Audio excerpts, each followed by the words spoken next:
কি হলো sir? Helmet কোথায়? হেলমেট তো স্যার বাড়িতে স্যার। জানিস না হেলমেট না নিয়ে গেলে রাস্তায় ফাইন হয়? স্যার খুব গরম লাগছিল স্যার। 2000 টাকা ফাইন দাও। স্যার 2000 টাকা তো আমার কাছে নেই। 500 টাকা দে। স্যার 500 টাকাও হবে না স্যার। হেলমেট পরবে না, তুমি লাইসেন্স নেবে না, এদিকে 500 টাকা পকেটে নেই। 200 টাকা দে।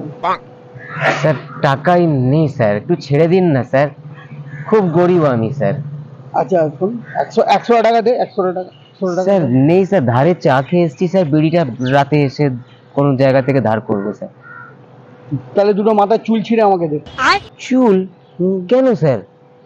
না হলে তো আমি তোকে ছেড়ে দেবো। তুই ওই সামনে যাবি, ওই ট্রাফিক সিগনালে যেই তোকে সার্জেন্ট ধরবে, তুই কি বলবি? কি বলবো? যে ওইখানে এক সার্জেন্ট ধরেছিল, সে আমার বালও ছিঁড়তে পারবে। এ বাবা না না, এরকম ভাববেন না।